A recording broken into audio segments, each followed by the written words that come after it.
morning, good afternoon, good evening, and welcome to our podcast spaces. On the guys torpedoing Jollof rice in his face is our fearless leader, Michael Asiffo, who just recently got rewarded with for all his hard work with a blue belt in jiu-jitsu. Michael, say hello to the people. Yo. All right, that was underwhelming, just like Pulev. Oh, snap. And our other co-host is the ever so talented, the women's rights activist. I got no jokes for you like Stefano does. We got David, ladies and gentlemen. Hello, man. Between Jeremy sounding like he's in a banquet hall and Michael like a live recording of Michael eating his plates in said banquet hall, man, this has to be the best produced leg kick episode of all time. Michael, are you going to share a plate with us? That's my question. It's Jollof rice. You share with everyone except for Stefano because he's Exactly. at the Confederate flag rally right now. But it's okay. And if you've noticed that Stefano is not joining us today. Stefano's been missing in action, guys. What do you think is going on? So I think he's being busy at the MAGA rallies. Honestly, all I'm going to say is that if you think about it, ever since Donald Trump lost the election, we've not seen Stefano at all. So I'm just saying. He's upset. I'm just saying. I'm not saying that's the reason he's out. I'm just saying that is a thing that happened. And also, Stefano just so happened not to be on the pod at the same time. That's it. Hey, man, cat's out of the bag. I think Stefano's heading Trump's legal team. That's why they're taking so many L's.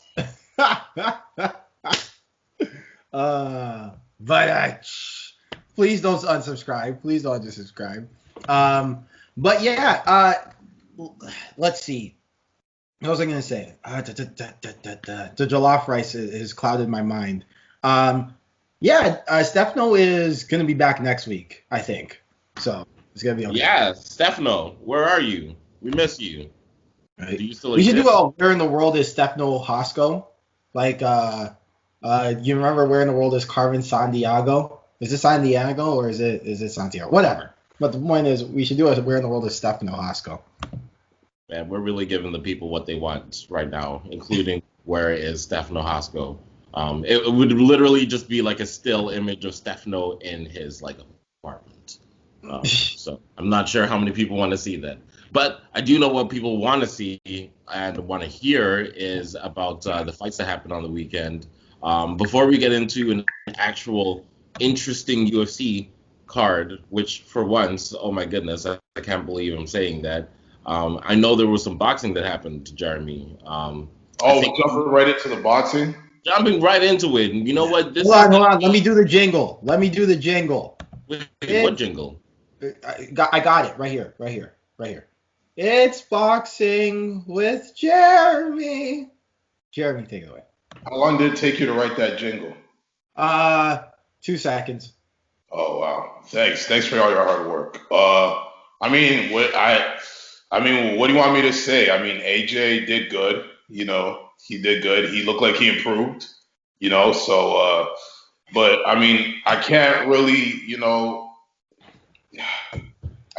say I saw anything overly impressive. I mean, he did get the TKO in the 7th round, but I thought it should be done in the 3rd round. But Pulev looked like a quitter to me. It looked like he quit. I literally went into this fight knowing that Joshua was going to win, but I'm like, all I want to see is Kubrat Pulev just show us that he belongs in there with AJ at least. That's what you expect out of these fights. And he didn't. He quit. He turned his back away in the 3rd round. I thought it should have been done right there. And then, I guess maybe you could say it was kind of justified because he came back and he was competing in a couple more rounds. But what I don't know what to tell you, Joshua. I don't want to say it was underwhelming or a letdown performance, but Joshua kind of faces these. But let me not get ahead of myself. Did you guys see the fight? I saw bits and pieces. I saw the highlights. But I didn't watch like full 7 rounds of the fight. Also, guys, I have a busted lip. Deal with it. It is what it is. But yeah, no, I suffer like I suffered through it. Suffered through the highlights, and I thought he did fine. I didn't think he was horrible. David, what do you think? No takes from me. I haven't even seen the highlights yet. I'm gonna have to go back. Uh, Yeah. no, okay. I mean, let me just let you in on what happened.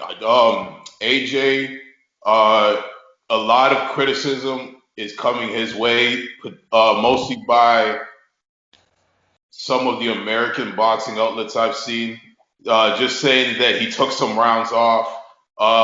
He didn't look as skilled as when Fury beat down Wilder. So a lot of people are throwing criticism his way, saying that he should have ended it early. He should have showed more skill. And I actually kind of agreed. Me and Michael kind of got into an argument about his strategy of wrapping him up time after time again, and Michael kind of and it spoke to a larger discussion on with AJ. Is this what we ever since the Andy Ruiz fight and all the like hype kind of evaporated away from AJ, and then he kind of became mortal in our eyes. With AJ, do we expect him to have these grandiose performances in order to be worthy in our eyes?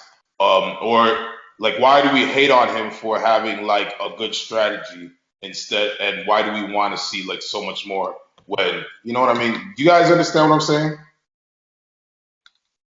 Yeah, Um, no, I definitely get where you're coming from. I think AJ gets, painted as one of the best boxers in the world right now in the heavyweight division.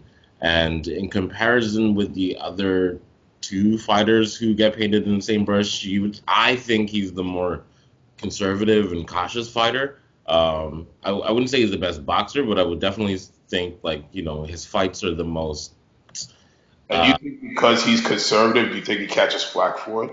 Yeah, I definitely think so. And he's British, not although Fury's British, so I'm not really sure how much that actually plays a factor. I just think, yeah, he's a more conservative fighter, and with his physical or with his physique, people expect him to be like a rock'em sock'em, like a robot boxer, but in reality, he's much more conservative, and maybe that's why he gets flack for it. Even But with I Fury, think even it's. with I Fury, sorry. Go ahead, Jimmy. Sorry. sorry, I just want to jump in here to David's point. Even with Fury, they were hating on him until he handedly beat Wilder because everyone was like, "Oh, Wilder before two." They were like, "Oh, Wilder could catch him. Wilder could catch him," and well, people were Americans are always biased right. to anybody who doesn't beat like the top American, right? Yeah. So So, AJ, since he Well, hasn't fought Wilder or Fury, that's why they still have license to kind of hate on him. I mean, here's my thing though. Like, here's the problem. When Andy Ruiz beat Anthony Joshua, right? Um, actually, let me circle back because whose fault it really is when you really think about it. It's Floyd Mayweather's fault because when Floyd Mayweather went 50-0, all of a sudden losses meant that you were a washed fighter. You know what I'm saying? To the casual masses. And so when Andy Ruiz beat Anthony Joshua, rather than people thinking of it as a lesson for Anthony Joshua, which it is, right, and something that he can improve on, people kind of saw it as Joshua not really being that good and him being a hype train. When in reality, what it was one night where Joshua was not his best, and Andy Ruiz took advantage of some holes in that particular style. So because of that, every time Joshua gets into the ring, people are picking at his deficiencies because they think if he were to face someone worthwhile, he's gonna lose. And Look, do I think he's going to beat Fury? No, I think Fury's the best heavyweight boxer in the world. But do I think that that means that Joshua is a bad fighter and, he's a scrub and some of the things I was hearing are true? No, no. This is a guy with a good. Two things. One, even before the Andy Ruiz fight, there were people out there who were saying, he's big, he's got that long reach, and he's got all this physical advantages over his opponents. But they still said, he doesn't have that killer instinct to him. He doesn't have that swift boxing. He looks robotic. That's what they were saying. He looks robotic. Even before they said that was a knock on him, that it just kind of looked like he was, in a Tai Bo class, just following an instructor, blah, blah, blah. Like, there was still a knock on him. That's the first thing. So I want you to address that. And then two, did the highlights that you watched, did you see what I was talking about? Thing? Um, Look, I still think grappling or holding and boxing is a viable option. Sorry? I was going to build on the question. You saw it? Oh, yeah, I saw the. Yeah, I was going to say, like, did you, okay, yeah, I guess you kind of answered it. I was going to say, did you feel Joshua, took those rounds off, or did you feel like what we were talking I think it was just a strategy thing. Like if because Pulev does his best work inside, from my recollection. Kubrak Pulev is a swarmer. He likes to get in tight and really work some of his stuff. Because if you think Joshua is slow, Pulev looks like he has lead in his ass in comparison. Yeah. So, the whole thing is Pulev likes to do a lot of his work in tight because that's where he can get you, right? He's very similar to Otto Wallin, although Wallin's much more of an athlete. And I think because of that, Joshua just said, no, you're not going to get to do your work inside, because if you remember, the last guy who got to do a lot of work on Joshua on the inside was Andy Ruiz in the first match. And what happened? He got knocked out. So I think it was just more of a strategy thing where Joshua was flinching metaphorically, right, at what could happen on the inside, and just decided not to take that risk. Yeah. Sorry? I just said like he was like clinching, like he was in the clinch. Yeah, right. Yeah, I look, I can definitely see a bit more of the argument that he was kind of using it as a respite for sure, but they're heavyweights. Of course they're going to use some time as a respite, but I just think it was more of a strategic thing to stop Pulev from getting off his offense and keep it one-sided, more so than it was I'm going to take the fourth, fifth, and sixth round off, Right. And to the first question, did you feel like that criticism even before the criticism that Joshua was getting, even before the Andy Ruiz fight, that he looked robotic, did you still feel he was robotic in this fight? I did. I felt like he was robotic. He's 6'7", usually fights around 265 before the Andy Ruiz fight. I know he slimmed down since then, but correct me if I'm wrong. He's 6'7", right? Yeah, somewhere around there. Yeah, I think he's like 6'6". Yeah, somewhere around there. I'm not expecting a 6'7", 6'6" guy who tips the scales at over 250 or can tip the scales at over 250 to give me Money Mayweather, Canelo Alvarez type smoothness, right? But for his size, he moves really well and he's very technical. And we have to remember what he is. Like, he's a power puncher who can be technical, right? He's not like, if LeBron James started shooting threes, right, I'd be upset. I'd be like, what are you doing? What are you doing? You're not a spot-up shooter. So why do we all of a sudden expect Anthony Joshua to do things that he's not necessarily him, right? He's a guy who's got about 4 combinations in his repertoire that enhance his power, right? In fact, I think Wilder could take a page out of that, like have a go-to combination, right? But that's just me. All right. Yeah, it was a good fight. No, it was all right, but it was an enjoyable fight. It was. I didn't get to watch the rest of the card. I didn't get to watch the fight on Top Rank, but I heard that was a pretty big fight too. I can't remember who they said fought, but yeah, that's it. That's it for your boxing segment. Thanks, guys. All right, let me do the jingle. Let me do the jingle. Da da da da. Boxing with Jeremy. Boom! Drop my damn phone. Ah. Okay, we can keep working on it. We'll workshop some ideas. Yeah. I know a singer, so maybe they'll do it for a per diem, an honorarium of like nothing. Hey yo, where's the next topic, man? Okay. Let's just get into the UFC talk because boy, oh boy, I was so impressed with this card. Yeah, no, for once, a decent card served literally just a popper's meal for the last few weeks. No, this was actually what is that? A British phrase or something? Yeah, like a meal you feed like poor people, like a popper. Yeah, I was like, that sounds British. Britain, we got that connection. Y'all follow us on IG and shit. Ah. Why you swear? Why you swear? I have to actually. I think SHIT is in the Bible. No, it's not. What is it? Ask it's in the Bible? Yes. Oh, okay. Jeez. That's how you know how good I am at my Christianity, folks. All right, David, please go ahead. All right. I think there's like I don't know. I'm looking at the card last night and maybe 2-3 bad fights all night, which is not bad. Not bad for honestly a pretty sleepy PPV card. You know, oh man, I'm just remembering. Usually the UFC does 2 pay-per-views in December. I guess we're not going to do that this year.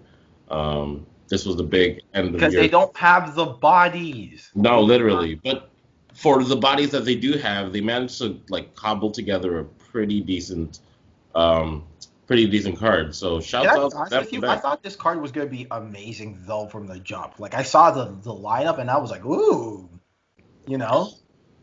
Yeah, but I don't know. I feel like with Corona, the past few weeks I found it really hard to get excited about some of these matchups. I'm gonna be honest, but this one actually did a decent job in living up to the hype.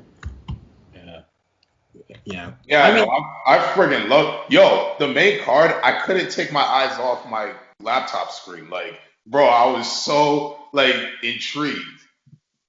Yeah.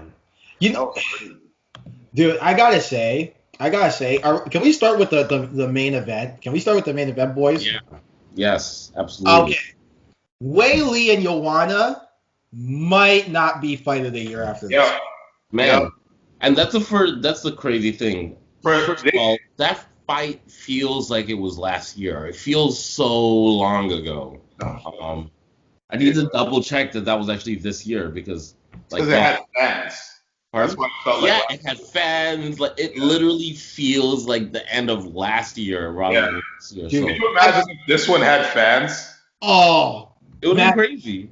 You know, I gotta say too, like that image of Wei Lee getting carried off by her trainer in round 3, and then in round four, she comes out like a freight train on Joanna, like so good. But even still, right? Oh, and also let me just say, they didn't need a crowd because the Brazilian trainers and the Mexican trainers in the back, absolutely deafening.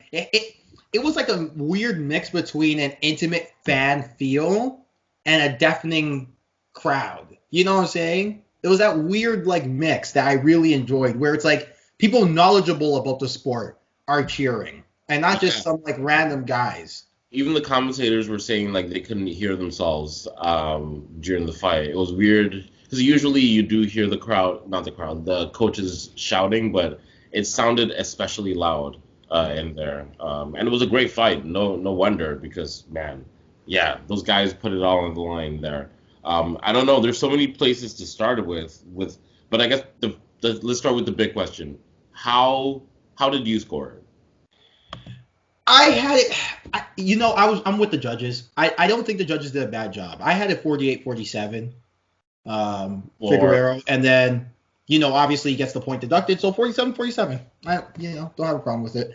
The wonder I can see an argument for Figueiredo winning 1, 2, 3 and 5.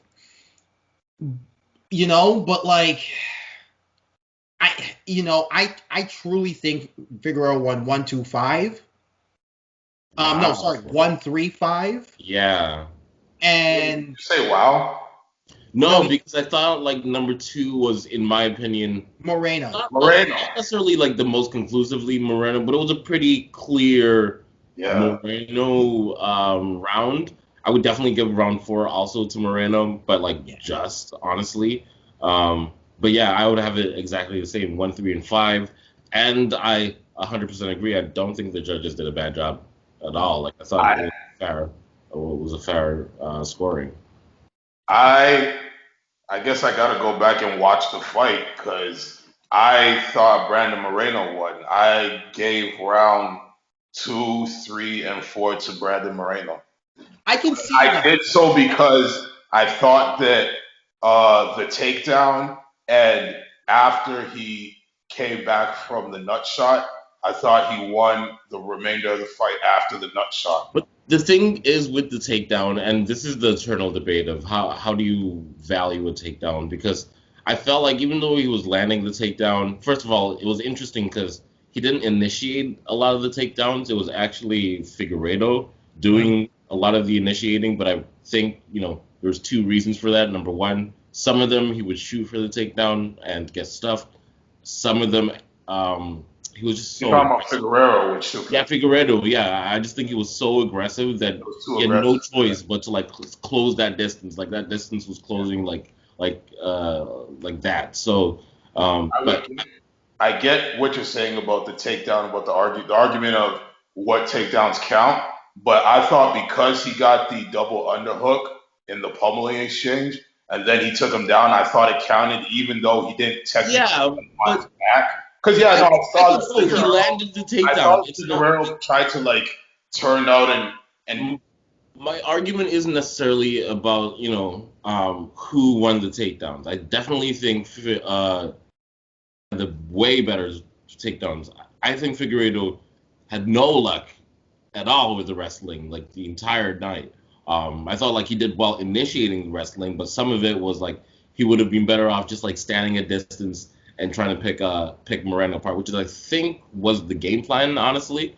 But he just ate so many shots. But I think Moreno, once he got him to the floor, he didn't really do anything to Figueiredo. If anything, the image that stands out to me was I think it was in the 4th round where they're on the floor, Moreno's on top, and Figueiredo is basically like almost opposite framing or reverse framing. In how like when you have somebody on the bottom, like you like frame up and then so you can land your shots. Figueiredo was doing the exact opposite from the bottom. He was like getting his head, pushing him Oh apart, yeah, like and the then Tony landing the Ferguson, right? elbows, Where like the short where elbows. he frames, lets him come down, throws the elbow, right? Like I'm sorry, like you can't say you were controlling like the ground like position when somebody is framing from the bottom and landing out. I mean, it varies, but it's not John Jones down there, right? So like I don't know. I felt like the ground game, I would definitely. It was kind of equal to me because even though Moreno had the takedowns, I think Figueiredo actually did pretty decently on the ground. I guess Yeah, I think I brought I this guess I point up. gotta. Sorry, Jeremy, go ahead. Go ahead. I was gonna say, I guess I gotta go watch that third round again and the whole fight again because I thought round 4 was even the closest round out of all 5. Well, I'll say this. Look, I can see the argument. It depends on how you value takedowns because my thing is that it used to be back in old school UFC, like I'm talking 08, 07, and like just tough boom to about the Fox era. It used to be that if you landed a takedown, you'd have to basically extinguish the sun. The opponent would basically have to extinguish the sun to win the round after, right? But now I think people are getting a little more educated and understand that it's not about takedowns anymore. It's about takedown and activity on the ground. And for me, I just didn't see the activity enough for me to say, okay, that takedown holds weight over the fact that Figueroa dropped Moreno, I think, twice in the 3rd round. And so or at least stumbled him twice in the third round. So I wouldn't necessarily say it's a 10-8 Figueiredo, but it was definitely a 9. Someone scored it a 10-8, 9-8 for the record. Someone scored it a 9-8, which I think is disgraceful. But it's not the worst thing I've heard in the world.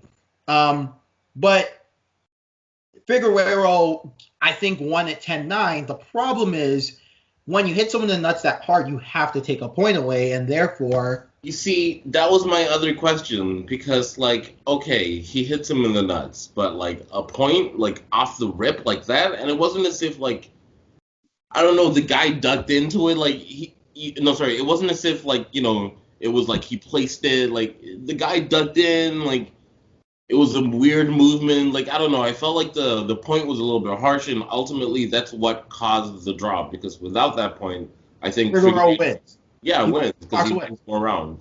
Yeah. But yeah, either way, what a fight, man. What's really interesting for me was, we know Figueiredo punches hard, but Moreno's counter punching was excellent. It was like, once first of all, Figueiredo's such a wild man, almost a. I love it. I love it, but like, man, very aggressive, almost to a fault. Man, like he's like lunging in with like like a lower left hook, right, like, man, his combos are insane. But what Figueiredo reminds me of? You know what Figueiredo reminds me of? You know when you're literally playing like Tekken or Street Fighter for the first time, and you find a move you like and you spam the hell out of that. Yeah. Move? Oh, it's amazing. And the thing is, in the one division where that shouldn't work, it works. I wouldn't say he's spamming moves. I would definitely say he does a lot of similar looks. He does a lot of like really weird stuff. He'll move, like, for example, like move to the left, pretend like he's about to like trap your hands, and then like throw like a long teep. Then like he'll do the same thing, and then throw like a body hook with the left hand. Like, no, I thought, like, he's a very interesting striker, but at the same time, he'll throw with all his power and then be so open for the counter. And I thought Moreno read it so well, because he would take some shots, some of them he would dodge, and just pop, like, every single time. Like, but the crazy thing is, Figueiredo was so athletic that even when he did get kind of red, he jumped out the way, yeah. The Lord told him, dude, move your head out of the way. And Moreno missed just as much, maybe even more. I'd have to see the stats. So, like, yeah, I again, not to hop on the point, but I saw it 1-3-5. I'd have to see it again. I'm gonna be honest. I thought 3 was extremely close. Yeah, I want to apologize. Also, this is why Stefano should be here, but that has to be the best flyweight fight of all time, right? Like, that's without doubt. No question. Yeah, no, what really impressed me. Sir, go on, Sir Jeremy. I was going to all poignant points, because he did pay for it for being overly aggressive at the beginning. And I think he was only overly aggressive because I think he I only watched the video that they showed right before the fight. I didn't watch anything previous, no press conferences and nothing like that. But I feel that Deiveson Figueiredo kind of took it as disrespect that he would call him out and think that he could strike with him, which he could. He was able to strike with him. But yeah, I think he paid for it in the beginning, and that was he paid for his overaggression in the beginning. That's what slowed down the fight. And Moreno really did well. Like, he knew he would move around the cage, and then he kind of knew when Figueiredo would strike, so he would stand and counterpunch with him, like David said. And like Joe Rogan said, he obviously watched film because he knew when to stop and trade with him. Or not trade, but he knew when to fight inside the pocket with him. Yeah, okay, let me ask you guys a question, because I don't think the commentary did a bad job. I actually think they did a really good job. And I think it's now becoming the cool thing to harp on Joe Rogan. But for this fight, though, huh? I feel like, but for this fight, I felt like, they kind of colored the perspective. Thank you. Because during the fight, they made it seem like Moreno was way more into the fight that he actually was. And man, it was an interesting night. But anyway, I slept through some of the fights, and I was kind of like in and out of sleep while watching this fight. But I rewatched the fight, and it kind of confirmed what I thought the first time, in that even in some of the rounds where Figueiredo was definitely landing some of the harder shots, like I felt like they leaned towards Moreno. They definitely valued the takedowns similar to the way Jeremy did. In that, like, I don't know, because fair. Like, it's fair. Which is fair, but I just felt like because the takedowns were so dynamic, like it was like whoa every single time. As opposed to be like, okay, he's taking him down, like let's now like analyze the next phase of the action, in my opinion, anyway. Yeah, it was always takedown, get back up, like for the most part. And I feel like, I watched it the second time without commentary, and honestly, yeah, I just think like Figueiredo landed the harder shots. He was the more aggressive fighter throughout the fight, and I don't think like on the night they gave him much credit for that. But at the same time, I do agree that people I think it's like it's a cool thing now to just like rag on the commentators, regardless of who it is, whether it's Rogan. Well, I think it's more so Joe Rogan, right? I think it's more so a Joe Rogan thing. I mean, but yeah, in this Spotify ad though, like you've been ragging on Joe Rogan, his commentary.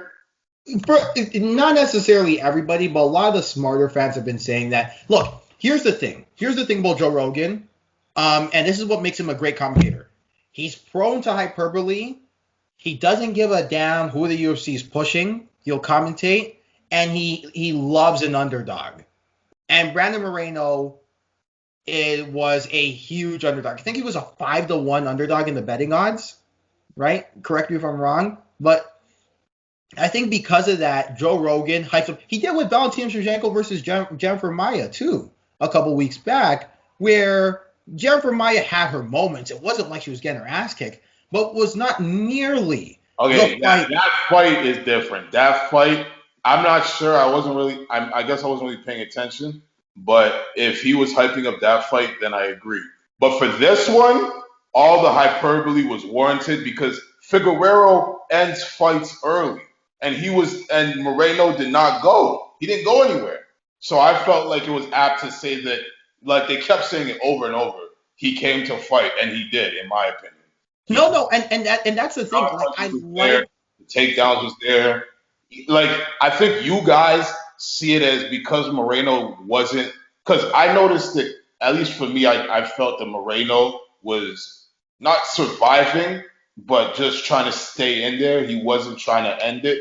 Figueiredo looked like the one, especially in the fourth round, that would look like the one trying to end it and not leave it in the hands of the judges. So I feel like that's why maybe you guys feel like he wasn't as much in the fight as the commentators are making it out to be. But I feel like no, that's not what I said. That's not what I meant. Right. What I'm trying to say is they exaggerated Moreno's moments and kind of diminished Figueiredo's moments. Like there were times where Figueiredo would land a right hand, right over the top, but because Moreno landed a body shot at the same time, it was what a body shot by Moreno, Yeah. That's natural for a reaction to an underdog. But this is my thing, is that Joe Rogan takes it to the extreme. And I didn't actually think the commentary was bad for the fight, because I think that a fight like this deserved some hype. And I think this is why DC, Joe Rogan, and John Anik, are still the A team, Because they give you that big fight feel. And when a fight lives up, there's no MMA commentary team I'd rather more, maybe more Ronaldo, maybe, but there's no commentary team I'd rather more than John Anik, Joe Rogan, and Daniel Cormier calling that fight, because they make a good fight great.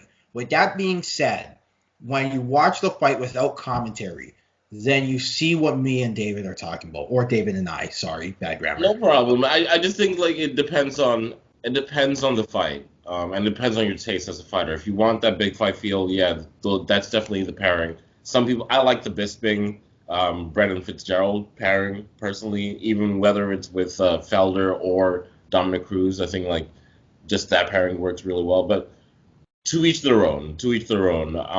One thing that really stuck out to me is not that Figueiredo's striking was limited, but I think it was like the third round or fourth round. I have to go back and watch again, I guess, but he didn't throw a single leg kick.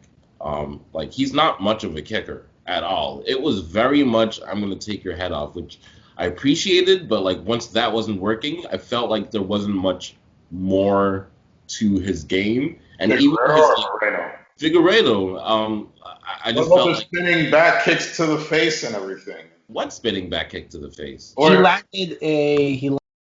back kick to the body, I guess. And then he had like a leg kick to the head, I think, too. He caught a roundhouse. Yeah, there was a roundhouse. Did he? Yeah. Oh man, but I feel like he got one landed. It was in the third. That's what got Moreno stumbled the first time. What? Okay, maybe I need to rewatch it again. But anyway, I felt like I didn't see like the diversity in his kicking game personally. I would have liked to see more, and I would have liked to see just more. I don't know, for him to. No, you're right though. Like Figueiredo and diverse strikes do not mix. That's not what he is, right? All power punching.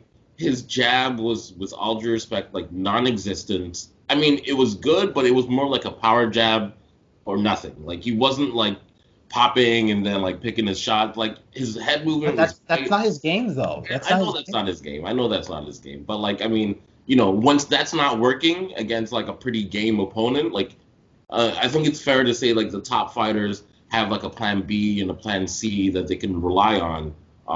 And I'm not sure Figueiredo showed that in this fight. And also his grappling. Once he couldn't land the guillotine, like it was a wrap. Like he was getting taken down, and there wasn't really much he could do. But he did land the body kick with regularity in the again. It roundhouses or nothing for him. Like I'm not seeing, you know.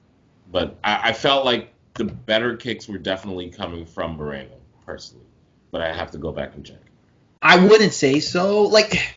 Again, I think this is what Figueiredo is. Like I wouldn't say he's a spammer. Like that's kind of disrespectful, but he's a guy who, which by the way is a testament to his cardio that he did that for all 5 rounds, just throwing hard, all 5 rounds. But that's what he is. He's a guy who's gonna throw everything into one, and because he's so fast and explosive, he can get away with it. So because of that. It's like the Deontay Wilder dynamic. Well, Deontay Wilder is technically the worst boxing champion I've ever seen in my life from a technical aspect. But because he has so many overwhelming athletic traits, he doesn't have to be. He does not have to be. And I think that's the thing with Figueiredo, because Figueiredo could fight in bantamweight right now, and I still think he would have the power advantage and the imposing advantage. He'd have an imposing air to him in bantamweight. Like, he's a big dude. He's a bad dude with power. And he can do it for all 5 rounds, so why not? You know? Why not? Oh, David, I can't hear you, man. I said, that's fair. I'm looking at the stats now, and you might be right. I think that might just be one of those narratives I had in my head of the fight, because it says 1 of 1 legs kicks for Brandon Moreno. I don't know if that's like damage taken or thrown. It's not really clear. It's so the one, like the column on the left is landed, the column on the right is attempted. So. Okay. Yeah, that makes sense. So, yeah, it looks like Figueiredo threw 10 leg kicks and Moreno threw 1. So, yeah, maybe I'm wrong about that, but I don't know. For some reason, I just felt like there was just another level he could have taken it to, but, yeah, I guess stats prove otherwise. But because he loads up with those left hooks. Like, there's not a lot of setup to him. It's fair. It's a very fair and apt thing to say. But and I feel like I'm cutting everybody off today, but I just think that, like, if you can do it for 5 rounds, wouldn't everybody want to do that? Like, I would love to do that. Like, Yeah, but we saw like the flaws of that game plan. And I know, he's a confident fighter. His head is sky high. His hands are way out there. Yeah, no, he's got some interesting stylistic things that he does. He's dipping with his hands, like leaning down. I don't know whether that's to like bait you into the shot or something. But yeah, no, just a lot of things that you wouldn't tell like your beginner Muay Thai fighter to be doing. But man, he does them well, and they work for him. So, but then again, Moreno did some things well. High guard, I thought his high guard was smart, and he did a great job of employing it. I thought, as I said, his counter punching was excellent. His hooks were great. I felt like Figueiredo was just begging for that like follow through, like lead elbow. Lead elbow. Rear elbow, not lead, rear elbow. But I don't think he landed it clean like once the entire fight. But Moreno's lead elbow was money. So yeah, man, I felt like he had some really good stuff. So shouts out to both of them.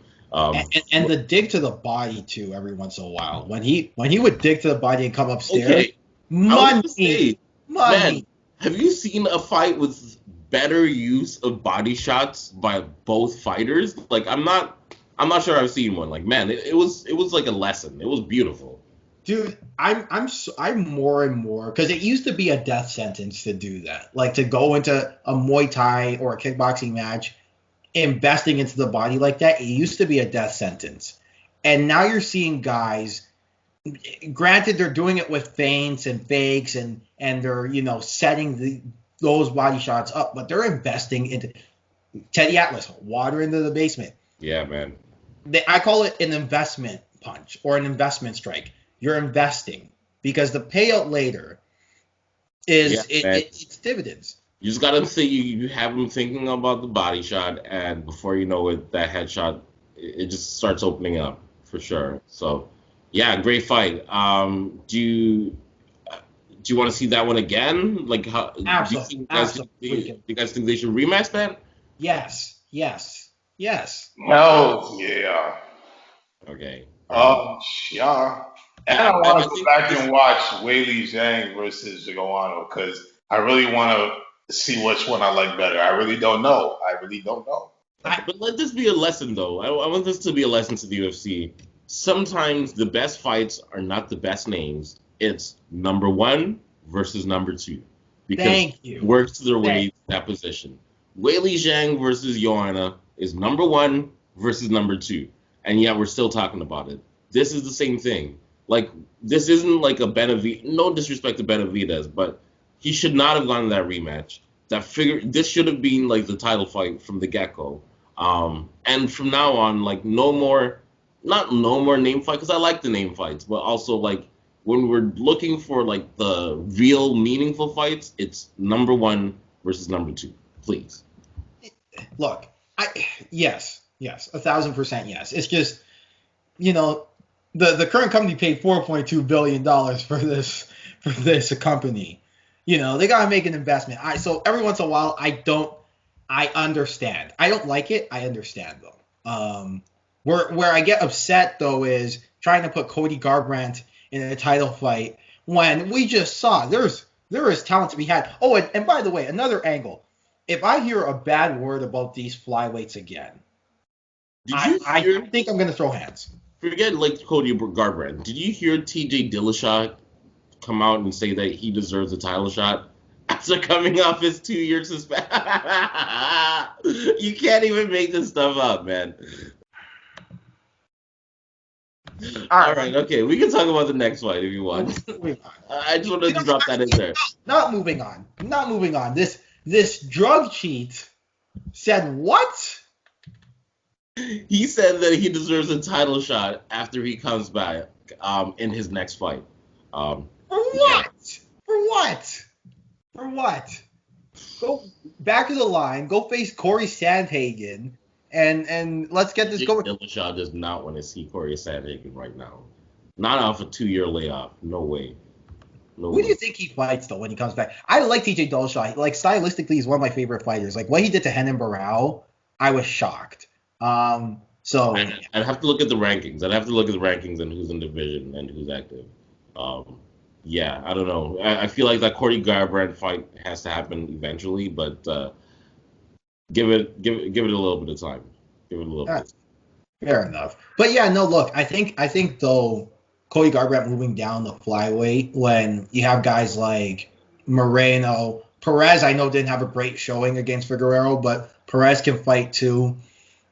Juice here for Amigo was awesome. You know, Askarov can fight. Alexandre Pantoja beat Brandon Moreno for God's sakes. You know, there's a lot of good guys. I know Brandon Royval didn't have the best showing in the world against Moreno, but Brandon Royval's a star. He's coming up to be a star soon. So there's a lot of talent to be had in this flyweight division, and you know, you just have to build it. Like, don't be patient. Commit to long-term booking. And I think these guys, because these guys have proven it. These guys are exciting. These guys are fast. They hit hard now too.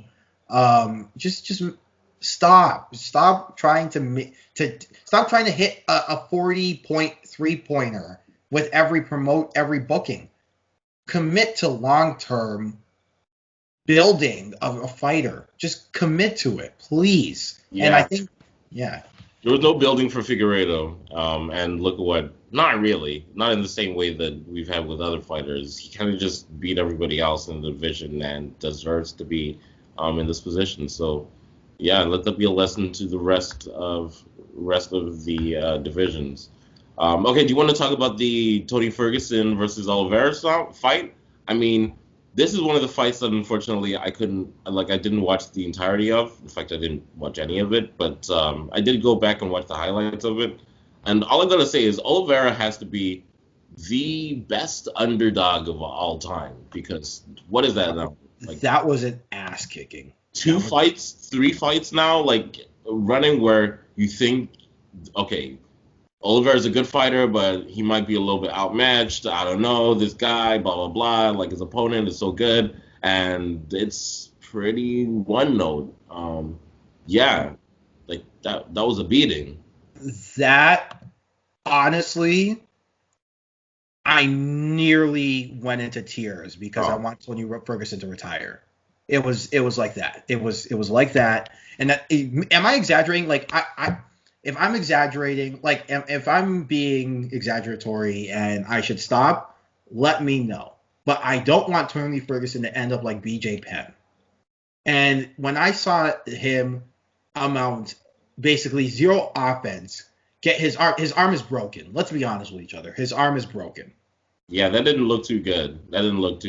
I felt like if they did that to me, like my arm would be fine and be fighting on. But I don't know, unless you're like double jointed or something, that didn't look too good.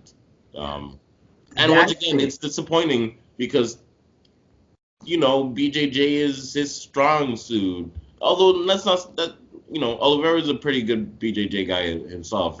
I think Oliveira is a former world champion, actually, now that I think about it. But the whole thing I'm trying to say is this is not a discredit to Oliveira. It really isn't. I think Oliveira did everything he was supposed to do. And, you know, the whole, he's allergic to pressure thing. Okay, against elite fighters. Obviously, when you're facing number 20 in the ranking, you can't just pressure Oliveira and think you're going to get a win. But I think I made a video about how Michael Chandler versus Oliveira could be interesting because Oliveira does succumb to pressure to the elite fighters. I think I might have to walk that back because he looked good. He looked real good. His spacing looked good. And he looks full. He looks big. Yeah, I think Oliveira looked really, really good. With that being said, Tony Ferguson just looked really bad. I don't know if it's because it was Oliveira or if it's because Tony Ferguson, he's 36 now. He just came off a brutal loss against Justin Gaethje, although I don't know how much that has to do with anything, but Yeah. I just don't want to see a story where Tony Ferguson ends up like name fighter here who went on too long, and because of that, look, for example, I have Tony Ferguson in my top 10 to top 15 range depending on my mood. I don't want to turn into a situation where Tony Ferguson ends up not even being in my top 20 because he takes too many fights down the line and tarnishes his legacy. You know?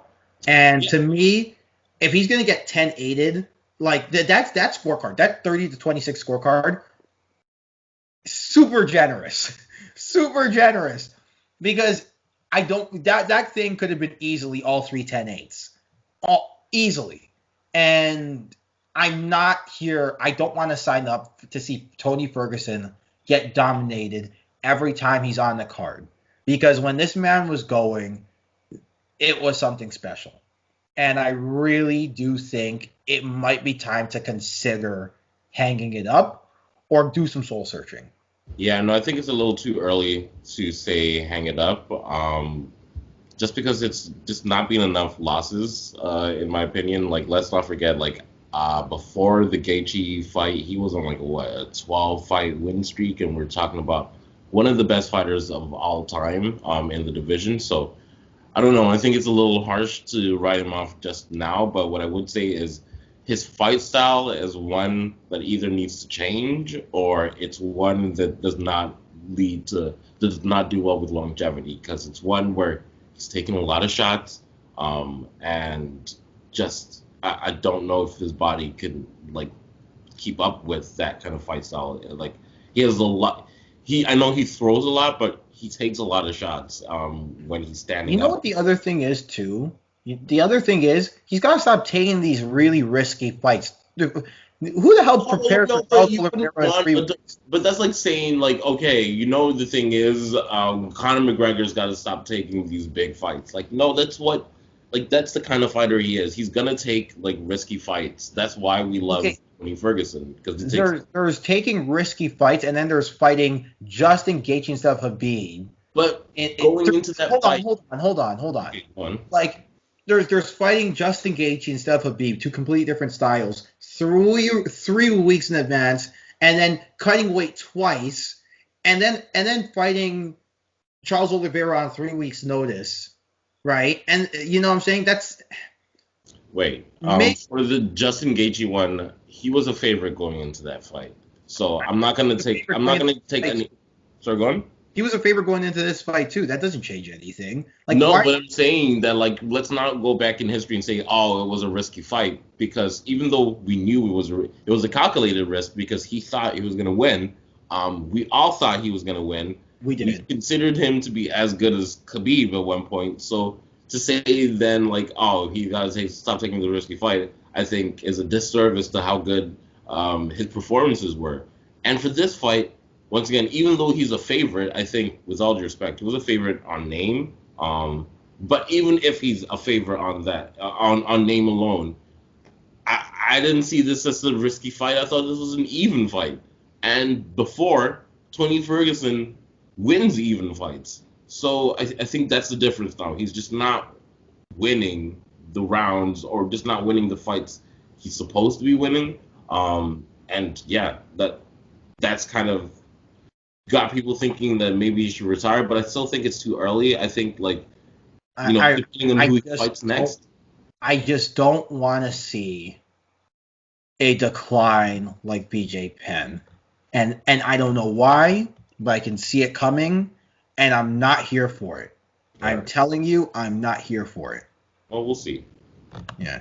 Right. And also, for the record, like, I get what you're saying, but it's just like, someone needs to just sit him down and be like, listen, like, take 2 years, take a year, and fight someone fight Dan Hooker on like a good prepared camp. Like, what's wrong with that? What is wrong with that? Like, someone explain to me, why is it so Ferguson wants to be champion. Why would he wait 2 years till he's 39 to fight Dan Hooker who's been active for the last 2 years. That doesn't make any sense. No, not. I'm sorry. I said a year. I meant a year. But the point is like take time. Like what is so wrong with taking Also, your? I was very critical of the turnaround for this fight, but it's Yeah, me too. 8 months since Yeah. the Gaethje fight. Like it's been some time. Like he did take time, so I don't know. Yeah, But beat on in that fight. Yo, I didn't get a chance to see this fight, but Michael, that discussion we had about the deficiencies in Tony Ferguson's striking defense, was that an issue in this fight? I mean, it was apparent, but like it wasn't the biggest problem. I just think Explain to that the people what it was, because I can't put it the way you did. I think okay. So my whole thing is Tony Ferguson does literally everything wrong, but because he does everything wrong, it messes people up in a way, and it tricks people. But like I think when you get wise to it, you can really take advantage of them, like Justin Gaethje did with Trevor Whitman.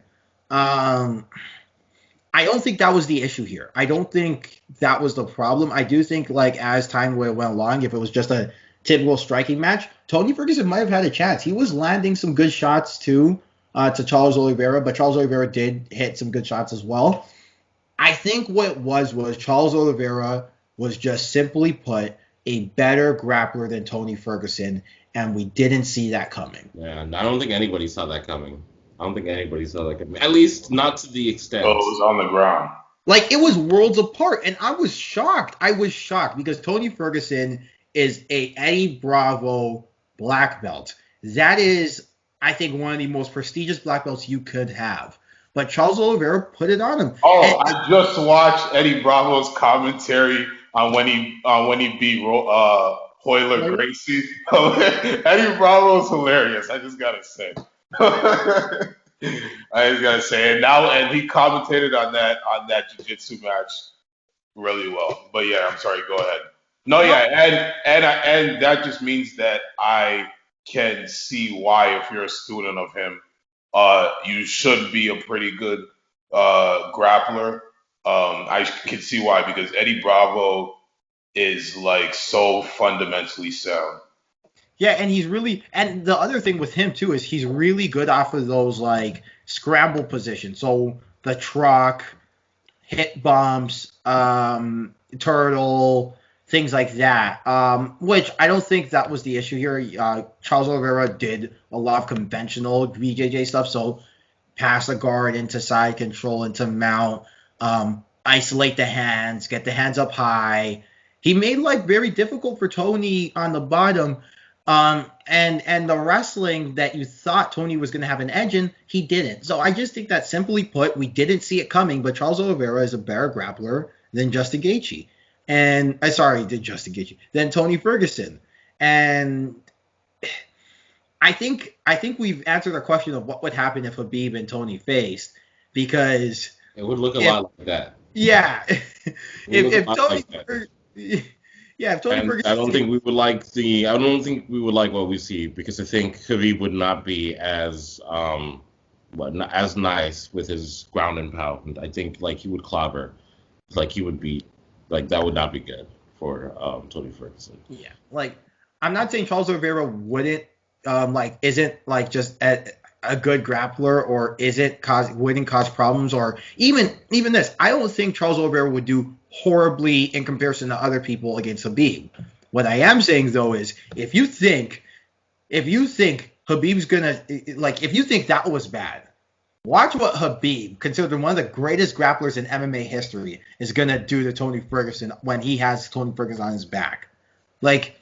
Because Tony Ferguson, that was the thing. Tony Ferguson is so good off his back, and he was getting shut out against Charles Oliveira. So I think that was just simply put, we just didn't see it coming. Yeah. Okay. Do you have any other thoughts on that fight, or do you guys want to move on to some of the other fights on the card? Because we're almost on 90 minutes now. Oh, we're on 90 minutes. Jesus. No, I'm lying. No, we're over an hour. But, okay, good. I was shocked. Do you want to talk about the Mackenzie Dern fight? I was kind of interested in it. Yeah. What? Yeah. Really? Okay, this one's all you, Mike. No, I just liked the fight. I didn't think it was the most technical thing in the world. But it just reminds me of those old school UFCs where it's like just a good fight. Like it's gals are getting after it. I just said gals, but they're getting after it. They are getting after it. Check fight. You know what? I saw the movie. It's a terrible movie. You were right. Go figure. Go figure. You know why I gave it a chance? Because you didn't like it. I was like, it can't be that bad. Like, I watched it. It's in that category of, I think they did this on purpose. So bad it's good, but it's just not quite there yet. Like, it's not quite there in that so bad it's good category. I think that's probably what this fight was going for. I did watch this fight. I didn't enjoy it, unfortunately. Shouts out to both fighters. I like Janjiroba. I think she's got some interesting stuff. I love her nickname. Kakara. Yeah, exactly. Yeah, man. I think because of her eyes. Yeah, she's nuts. Mackenzie Dern, lots of hype. I've never seen a performance that's like really wowed me yet, personally. But I guess, yeah, I don't know. She won this fight. It was a close fight. Nothing really stood out to me personally. Well, she showed toughness, and I love the cornering of Jason Perillo. If that's going to be a good match, if they can figure that, if she stays with the camp and really works on her game, because the job he does with most fighters. I mean, to be fair, yeah, she did nullify a very dangerous fighter.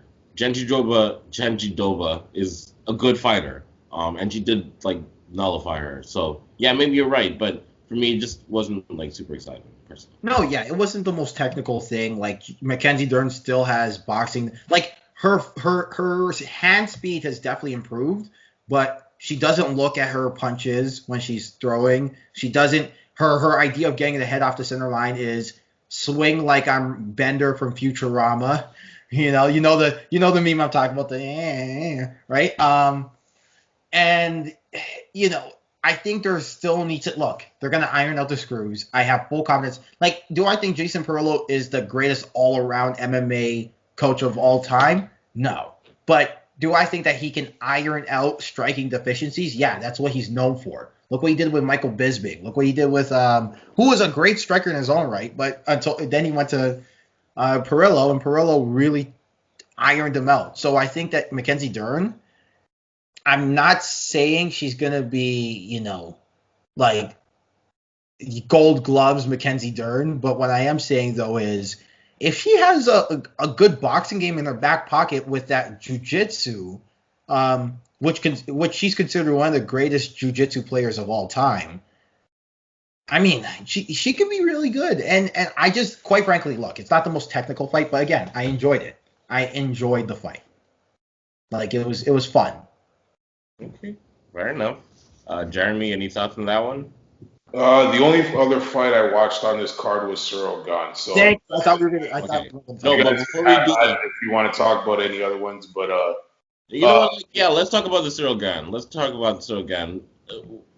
What did you guys think? Full package. Wait. I love this guy. So then, should I like disregard UFC rankings? Because Cyril Gane's like 14, and Jared Junior Dos Santos is like 7. Yeah, So what do the rankings even mean? Because Cyril Gane looked technically better. He looked stronger. He looked, his striking, his game plan was smart. Like he changed up his rhythm of his punches and how he circled the cage. So what do these rankings even mean, guys? I think it's a case of literally your resume. What have you done in the UFC? Cyril Gane is still pretty new. Was relatively unknown before he came to the UFC. Even after this fight, he only has 7 fights in his professional record. So I think it's pretty fair to not have him in the top 15 before this fight. And Junior Dos Santos is a former champion. As recent as like what 5-6 fights ago was beating some of the top fighters in the division. So I think it's like also pretty fair to have him in the top 10. This Just was based a heavyweight fight, no? pardon? This is a heavyweight Yeah, fight. yeah. This But looks way different than that one fight that we had. Those two big burly white guys. The one guy with the beard, and then I can't remember the bald white guy with the beard, and then the other one. I think he was facing like some Eastern European guy. Oh, Tabura versus Rothwell. Yeah, Yeah, because these guys are like better. this one looked way better than that one, and that was a heavyweight fight. but No, if you put Dos Santos against any of those guys, I guarantee he has a much better performance because like he is a good fighter. I just They think just like keep giving him these tough matchups. Like it's like the Tisha Torres and thing. who did Greg Hardy Matt, just fight? but Mike, it's like Guys, you quick like, question: sorry, go Who on. did Greg Hardy just fight? What's that guy's name? Yo, I think Cyril Gahn could beat up Greg Hardy. Yeah, that's not even a Sure, question. that's never been a debate though. The problem is Isn't Greg Hardy ranked like 4 or something? No, not even close. Right. He's not ranked. He's unranked. Oh, okay. Well, he doesn't suck, but that's harsh. yeah, he's a very capable player. Honestly, I'm probably the biggest Greg Hardy apologist here, and I'll tell you, he's nowhere near a ranking. I think Tanner Boser versus Greg Hardy, Tanner Boser would. Oh, okay. Tanner Boser would I mess. have okay. I have my rankings. Man, I don't know Sorry? about that. I couldn't hear you, David. No, I was just gonna say I don't know about that one. That's gonna be a tough. That's gonna be a tough matchup for both fighters because even though Bozer might have the boxing edge, I think the physicality of Hardy is gonna be a problem, for sure, and the wrestling. Not like the technical wrestling, just like in your face, smash you against the cage, make it dirty and ugly. I think Oh, Greg Hardy fought Maurice Green. Sorry, that's David. what I was gonna say. He fought Crochet Boss, and Silgan is way better than Crochet Boss. But then again, Crochet Boss is coming off of the UFC, the Ultimate Fighter, right? So like he has a little bit more of a track record, and he's fought way more than Silgan. I think the issue with Silgan is just not fought enough. That's my issue.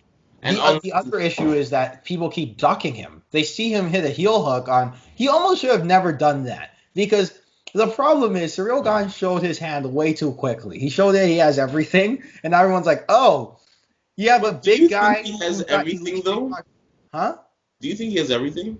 He's got the full package. Look, I don't think he's the best striker in that division. I think that goes to Alistair Overeem. Well, technically, Alistair Overeem.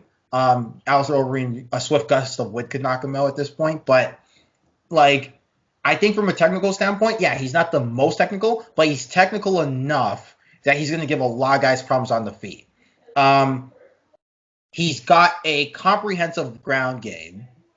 That look, is he Fabrizio Verdum? No. But again, if he takes you down or you take him down, he's going to give you problems, right?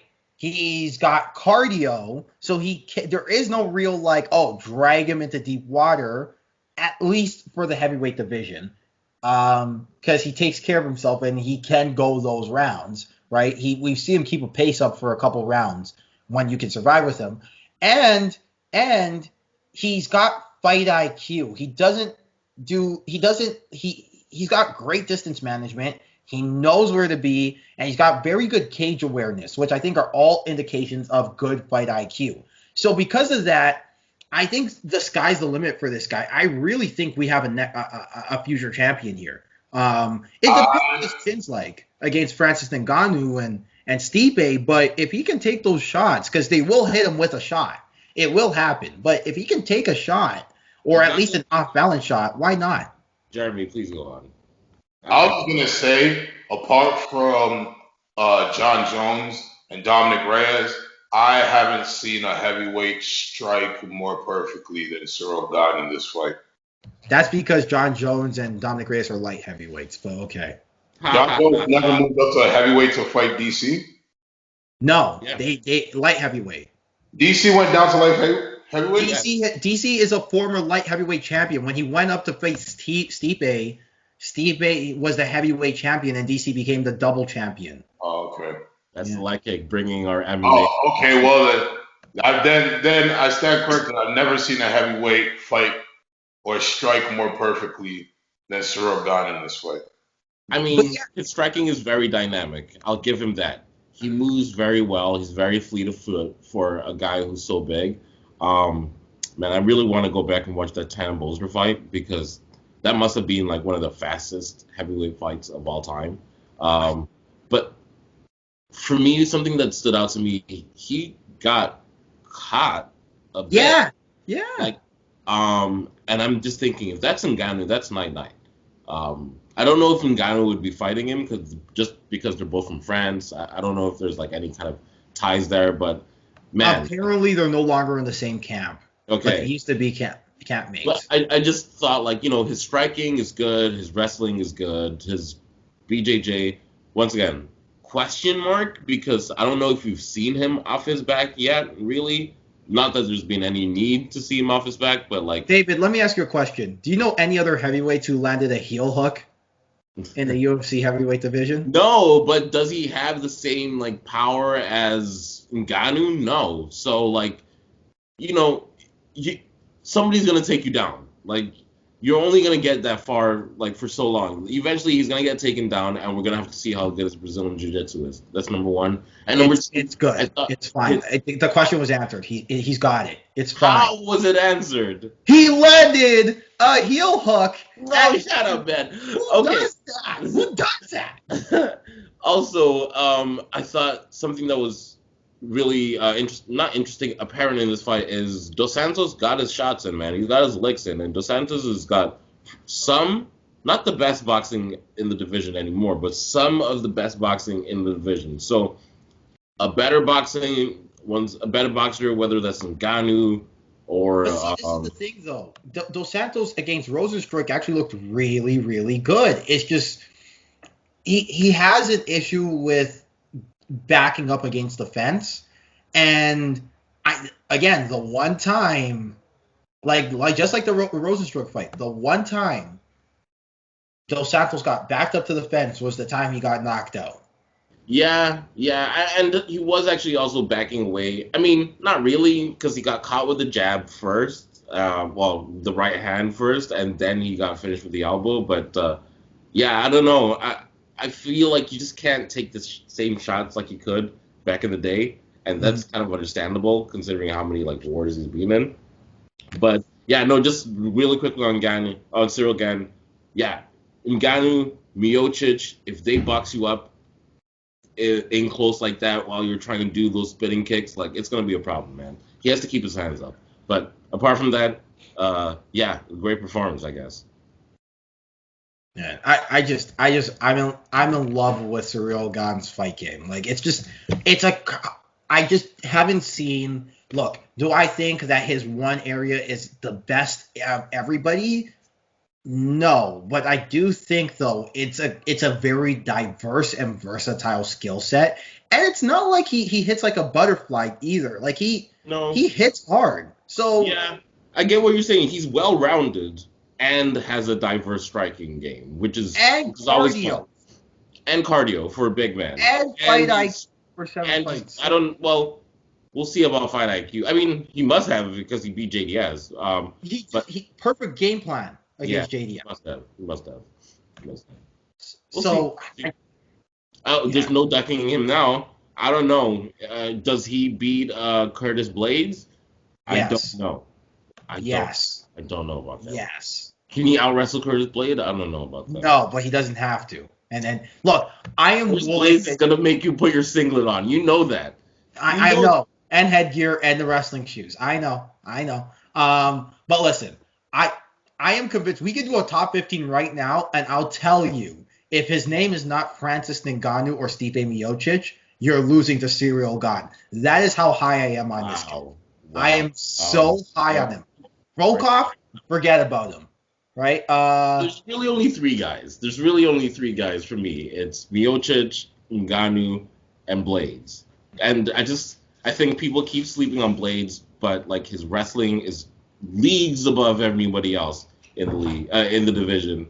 And yeah, I just feel like we haven't seen that from we haven't seen Ghani's ground game really, at least from the bottom, really yet. So we'll see. Yeah, I don't know enough about the heavyweight division. Clearly, thinking that John Jones and Thing were in there, but so I don't know to say who he would beat. But I'm in Michael's camp. I like what I see.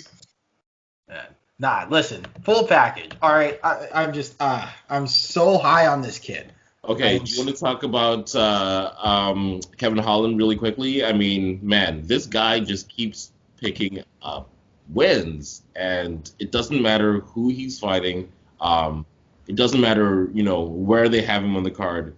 He just seems to be better than the guy he's fighting. I remember watching the Joaquin Buckley fight, and that fight was not close. And Joaquin Buckley's a tough dude. But it literally looked like an older brother fighting like a younger brother. Like, he looked like he was sunning him the entire time.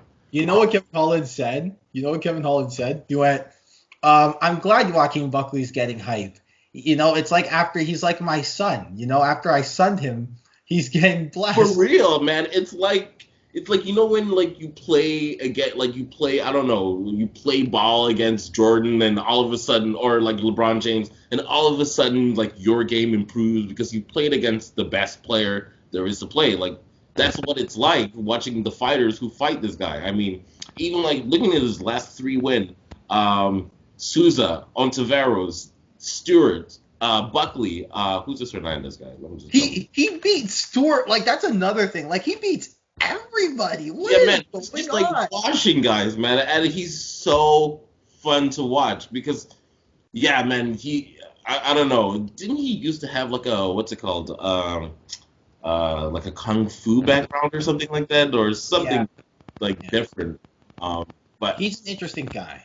He's abandoned that. Like, now it's just like power. Like, now it's just like he's gonna go in there and just knock you out. No, it's still there. Like, you can tell. Like, the stance is interesting. Like, it's very low. It's very Jeet Kune Do-esque.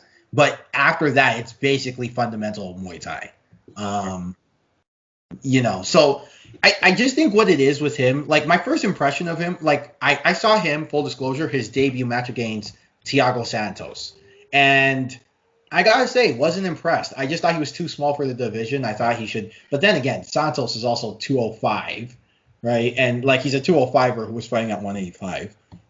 But I think with Holland is that he just always, he's so confident in himself that he always thinks he's gonna win a fight, and he thinks he can win it from every position. So I think that when you have that. When you're drinking that elixir of youthful, well, he's not a young guy, but when you're drinking that elixir of confidence, you can do things like this. You can do things like try to knock out the jiu-jitsu god off your back, Man, how many times have we seen that very same sequence in, like, MMA, where a guy is, like, trying to hold down the guy on the bottom, or like the fight just moves to the ground, and it's almost like time stands still. And I just feel like, not often do we see fighters actually take advantage of that, like, that little half second where people are like, okay, let's switch from like stand up to wrestling to the ground game. Like, I feel like that's where he caught him, where he was like, actually, no, I'm not gonna wrap my legs around you and try to like open my guard and like let's play jiu-jitsu. Like, no, I'm gonna still swing from the bottom, and if I catch you, like, it's gonna be a problem. And that's exactly what happened. I mean, in fairness, he was a willing grappler against Jacare. Like, he jumped. Crazy. My next question is, where does Jacare go from here? Because what is that, 4 fights in a row? Okay, so what? Okay, so he lost. And just let's be fair. If we're calling for what's his name, Tony Ferguson to retire after losing 2 in a row, what about Jacare, who is older? He's 41, and actually, I'm looking at this. Yeah, he's on a 3-fight lose streak and has won 1 in his last 5, including lost to Calvin Gastelum, who just got smoked. In fact, he's won 2 in his last 6. Not to be cherry picking stats here, but since 2017, he's won 2 fights. Before though, I wasn't he on like a 5-fight win streak at number 3 in the rankings. Anyway, the whole point is, yeah, I'm with you. He should retire. But for Tony Ferguson, it's not like he should retire because I don't think he can beat the top. He can't beat any guys anymore. It's just he's good. Tony Ferguson's gonna be Tony Ferguson is gonna keep getting fed tough fights, and I just don't think in my mind that Tony Ferguson can be competitive in tough fights right now. Right? So it's either take time off and add things to your game or retire. Okay. That's my point. But what about Jacare then? Okay, so Jacare, yeah, he should retire. But the thing about Jacare is when you take a look at that record, again, this is the same idea. You keep getting fed top guys. Man, I'm not gonna do this. Top guys fight top guys. That's it. No more. Exactly. Like if you're a top guy, you're gonna fight the top guy. Like there's no more easy fights anymore. The difference is though with Jacare is that Jacare is nowhere near like a top 15 list of all time like Tony Ferguson is. And the problem I'm running into with MMA fans is, it's not like basketball where people can understand. Okay, Michael Jordan played for the Wizards. Throw that out. Because it doesn't matter. Michael Jordan's Bulls years were the greatest years of all time, right? MMA fans count the decline. They do. I've talked to many. They count the decline. And I just don't want Tony Ferguson to be in that boat, that BJ Penn boat, where they count the decline. And because of that, Tony Ferguson, who should be a top 10 to top 15 fighter of all time, gets kind of relegated to, sad story vibes because he keeps losing to the guys. Like, I just don't, after this performance, I just don't see how, like, you can make an argument that he can still be competitive against the top 5, right? I just don't see it. Yeah, but I feel like the same for Souza. I don't see how he's going to be competitive against the top 5, but that's not to say like he hasn't had a great career. I'm looking at his his fight history right now, and man, he's been fighting since 2003. So that should tell you in and of itself like how much. I don't know. It's tough to say like you wouldn't. Can you really say there are 5 better middleweight fighters in the UFC than Jacare? I'd love to hear it because I don't know, but. Yeah, he's had a great career, and right now he's on a losing streak. And Kevin Holland, man, what a win! I guess the new wave is here. Yeah, no, it was just honestly, I was genuinely concerned for Jacare after the knockout. Like Yeah. Okay, is there any other one that that was insensitive to Jacare? We love you, Jacare. But we got to move on because of time. Do you want to talk about any of the other fights? Gavin Tucker looked good. Pardon? Oh yeah, Fiziev looked really, really good. But Gavin Tucker, but that was another case of like, the UFC is clearly trying to hype a guy up, and no, Moicano's good. Moicano can fight. Moicano's good, but like I think at one point they said like he was doing like. Fiziev was doing the Matrix move and became viral, and that's how he got into the UFC. Some garbage like that. Like, no, man, he's a Tiger Muay Thai coach in Thailand. Like, let's call it as it is. Like, he's a good kickboxer, and like, yeah, come on. Well, he is known for that Matrix move. Yeah, he is. Come on. That thing was good. That thing got like, what was it? 20 million views in like the first like three days or something like that. It was pretty up there. But anyway, sorry. No, I was saying I get it. I just think that like you can smell the hype already, and if he loses, like what's it all for? I just like the fact that he's bringing back fundamental old school Muay Thai into MMA. Like a lot of guys are adjusting their game. Yeah. He's like, nope, we're doing this the way they do it back in Thailand. Play the sitar or whatever they play, the right? Play that. Get the coconut trees, right? Get the armbands, get the Muay Khan. We're doing this Muay Thai style, and I'm standing in a Khalil Roundtree style Muay Thai stance. I'm getting that front leg light, and I'm kicking. Let's do it. I love it. I want to see more of it. I don't know how well it'll work against, like, let's say a Dustin Poirier, but for now, why not? For now, I love it. I love it. Moreno was definitely a step up in competition, and it's nice to see it work. The knockout was great. Kind of Matrix X. Not necessarily Matrix X, but just one of those things you practice in the gym. You know what I mean? It looked like a rehearsed sequence, and he landed it perfectly, like flush. See, you know what? I was talking to Don Magbu, friend of the show, and he goes, when you're hitting combos on the pads, you really wish you could do them in fights, but it's never that simple. Mhm. Fiziev looks like he can do the combos he does on the pads in fights. Well, sure. And that's why I like him. Everything he throws looks like he's rehearsed it and thrown that thing like at least like 10,000 times. Like he looks super well trained. Are his skills as diverse enough to compete with like the rest of the division? We'll see. But for now, it's fun to watch. Yeah. Is there any other fights you wanted to talk about? We had a Canadian on the card, Gavin Tucker. Yeah, he beat my boy Billy Q. Yeah, I know you love Billy Q. I'm a big fan. We follow each other on Twitter, so Tucker looked good, man.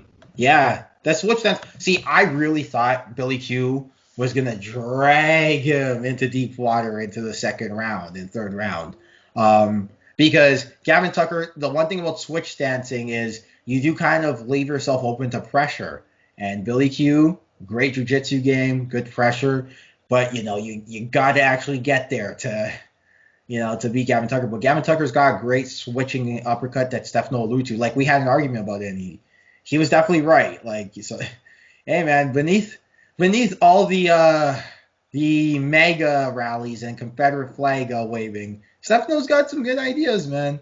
And Stop, man. yeah, people are gonna think we're serious, but like, who cares? You know, I just, like the Canadian, it's such a damn shame that Ontario, again, is not supporting their fighters with, first of all, COVID has really screwed a lot of martial arts gyms, small martial arts gyms, you know, because what can you do, right? It is what it is. But then to not legalize amateur mixed martial arts so that these fighters can get some experience, go pro without having to break the bank to travel to Montreal or New York all the time. It just, because we're seeing what happens when a Canadian does finally make and get experience. And you see it with other sports too. When they finally gave a damn about basketball, what happened? We started getting guys into the NBA. When they finally gave a damn about football, what happened? We started getting guys into football. So why are we not doing that with MMA? And I get it, sensibilities and stuff. And I think Gavin Tucker, Tanner Bozer, Kyle Nelson, the list goes on and on, are examples of what happens when a Canadian is willing to break the bank and make these trips all over the world to reach their dream. But here's the thing, they don't have to. So that's why I kind of want to talk about Gavin Tucker, because he's an example of many Canadians who, despite their country not really supporting their dreams, doing his dream and doing it well against a really tough guy in Billy Q. Yeah, man. Shouts out to Gavin Tucker, man. Shouts out to Gavin Tucker. That was a really impressive performance. Okay, and then I guess, Chase Hooper, the teenager, won. So shouts out to him. I guess he's not getting cut, and the hype machine can continue. Okay, that's kind of all the fights I wanted to talk about. Did you guys know that there was a basketball game on last night? What? Really?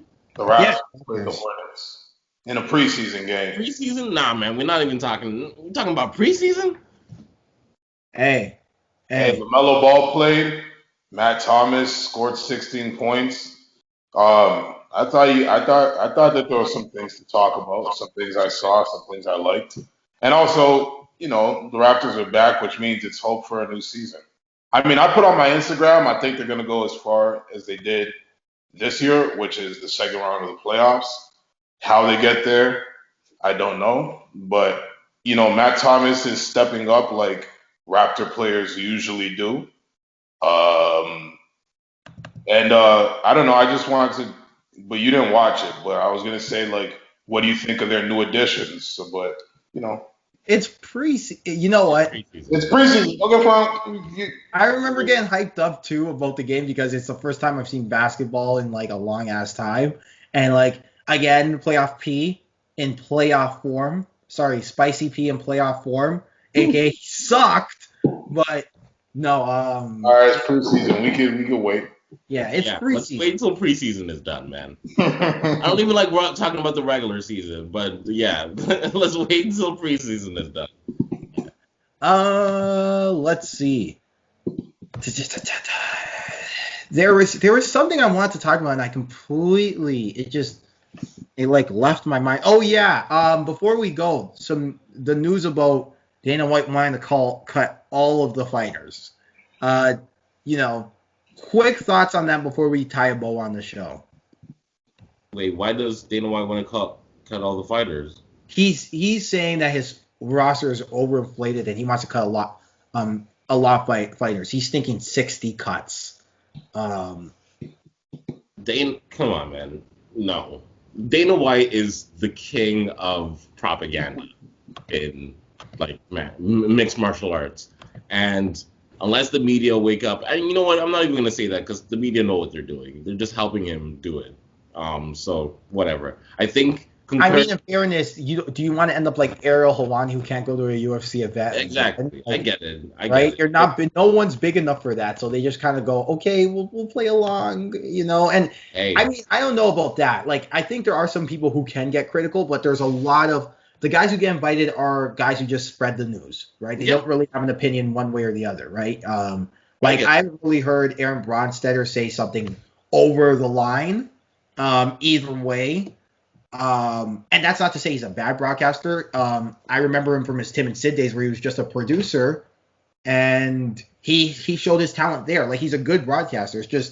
That's just the way the UFC operates, right? Our way or the highway. And they have forever. So it's tough. yeah, I just think it's funny that he makes this announcement the same week that I just want to make sure I get this piece of news correct. A federal judge moves forward on the UFC class action lawsuit on lack of basically what is it?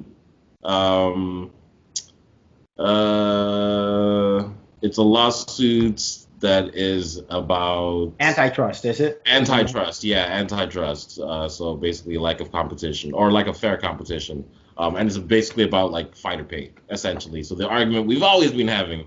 And I think it's Hey, yay, Andrew Yang. for real, man. So I don't know. I find it funny, like you have that happening at the same time, and then he comes out and says, "Oh, I want to cut everybody. It's too bloated." Yet we're still having Dana White's Contenders series, and we're still having the Ultimate Fighter, and we're still, Dana White's looking for a fight where he's still signing people. Like, come on, cut it out, Dana. I mean, look, I really honestly don't like. My whole thing is that the reason why I'm gonna say I don't have an opinion on it is there is no way to legislate. Hey, if you sign this many fighters, you can't just cut them randomly, right? Like, and Yes, there is. You can make them employees as opposed to independent contractors, which they are. I know, but you can't legislate that out. Like my point is that like you're right. They should. They should be employees. They should have a players association. Well, a fighters association. They should get like a salary cap or some sort of like revenue split that's fair and not 15% like it is. They should have all these things. But the problem is there is no way to legislate that. And so because of that, I just kind of throw my hands up in the air and go like, okay. It's. There's I know definitely a way to legislate it. It's just, is there the motivation to do it? Fair enough. Yeah. Let's see. Okay. Well, on that note, who wants to threaten children today? Go ahead. Oh And man. take us. Listen, you don't have to come and confess. If you're not following us, we're gonna find you. We're gonna find you. And And you you know can. what else? If you're not following us, No, you are so dumb. if you're not following us, For real. A crime scene investigator photographed him. that's what you are. You are so dumb. You are really dumb. All right, Michael, take us away. All right. In this crazy mixed up world where Stefano is representing us at his favorite Confederate flag rally, just remember, Flying the flag high, Stefano. Fly that flag high. all right, I need to see you at a MAGA rally as well. Please make your way over to the KKK meetings too. Spread the good word about us.